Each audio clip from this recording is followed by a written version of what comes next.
away dito, away doon, sumbatan dito, sumbatan doon, ilalaglag dito, laglagan doon, sasabihin yung ugali nito, sasabihin to, sasagutin naman ito, di ba? Yung walang katapusang away.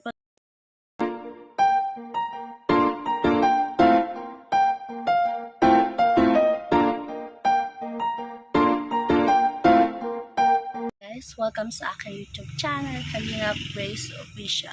For today's video, ayan, sasagutin natin ang ilang mga katanungan.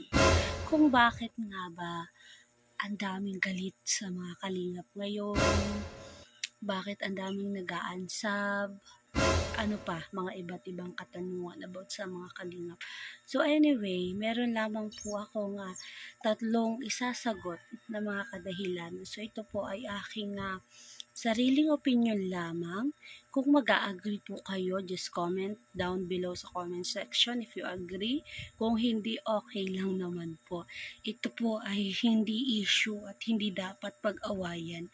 Kasi diba, meron tayo sariling opinion. So ito lang naman po yung aking opinion na aking napansin, aking sasabihin ngayon. Ano po. So una-una na po dyan, kung bakit nga po ang dami ng galit sa mga kalingap, unang sagot ko po is, ayaw po nila ng puro away. Ayaw po nila ng puro issue. Diba? Kung ikaw naman yung manonood na may sarili ka nang problema, tapos pag nanood ka, mapapanood mo pa yung away dito, away doon, sumbatan dito, sumbatan doon, ilalaglag dito, laglagan doon, sasabihin yung ugali nito, sasabihin to, sasagutin naman ito, di ba? Yung walang katapusang away. Pagkatapos nito, meron na namang susunod na lilitaw na bagong issue. Issue na naman dito, issue na naman doon. Parang ikot-ikot lang. Nagpapalitan lang ng mga tao. Pero isa lang ang binabatikos. Si Kuya Bal pa rin ang si Kuya Bal. Kalinga pa rin ang kalingap. 'Di ba? Pagkatapos dito, bago iba na naman. Ibang tao na naman yung aawayin. May ibubulgar na naman siya. May sasawalat naman siya. 'Di ba? Yung mga viewers, ayaw nila nun. Kasi unang-una, 'di ba pangalat kalingap, paglingap yung nais nila. Ang nais nilang makita sa mga video natin is inspiring. Nai-inspire sila. Magiging masaya sila. Masisiyahan sila kung sila man ay may problema. Makikita nila sa video natin yung pagtulong sa mga kapwa.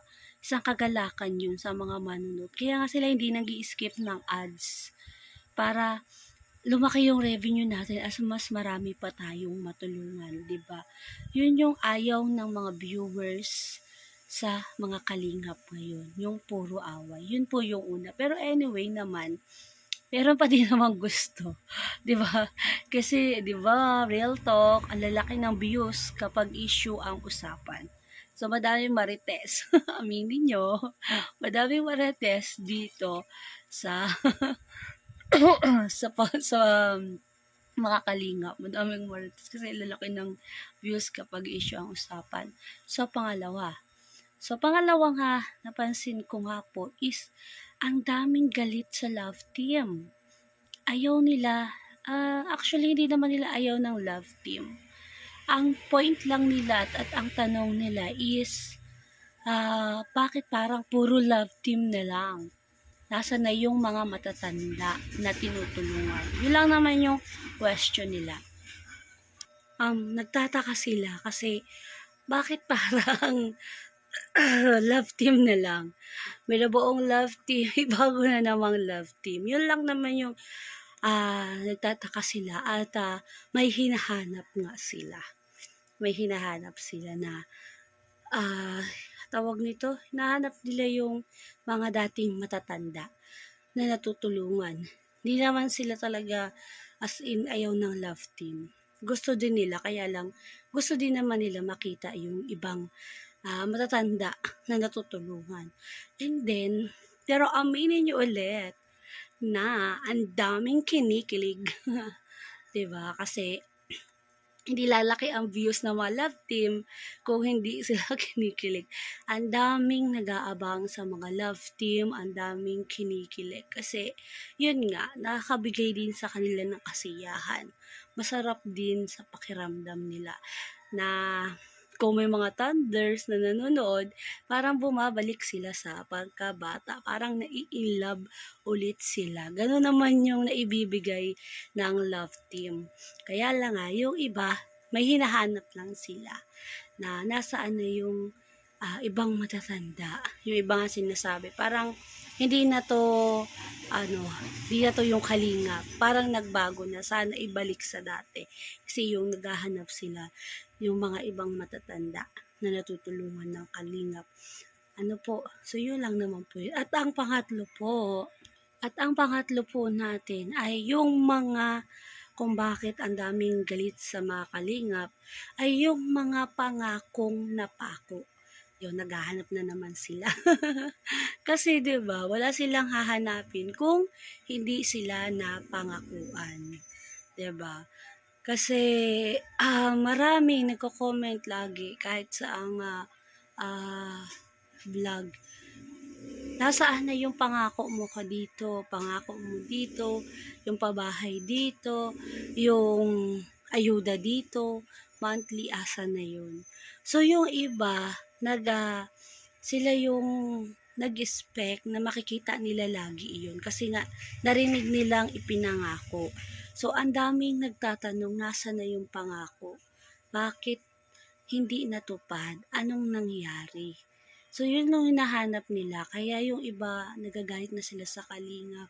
Yung iba, umaalis na nga sila. Kasi, yun yung hinahanap nila. Yung mga pangako na sana is mangyayari. Nasaan na? Yun yung tanong nila, bakit anong nangyari? Bakit hindi nangyari yung mga pangako na napako? Diba? Sabi nga nila, pinangakuan ka na gusto mo pang tuparin.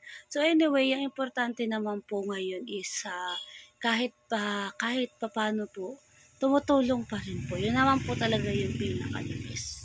Tumutulong tayo sa abot ng ating makakaya. At syempre, i-spread pa din natin yung love sa isa't isa. So praying naman po na hindi mawala ang kalingap, hindi bumagsak, kundi magkaroon ng pagkakaisa, pagmamahalan, iisa ang layunin, para po mas marami tayong matulungan. At syempre, wala nang away-away, magkaintindihan.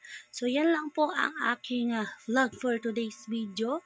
So, kung agree po kayo, sabihin nyo lang po, kung hindi, okay lang din po. It's my opinion. Kasi lahat naman tayo ay may kanya-kanyang opinion. Tandaan, hindi ito issue. Opinion lang po ito. Tanong lang sa kasagutan. May tanong, may kasagutan. Yun lang po ito. Ang tanong sa mga kasagutan. Hindi po siya issue. So, yun lamang po. God bless and to God all the glory. Bye-bye! Pa-like and share. Subscribe. God bless everyone.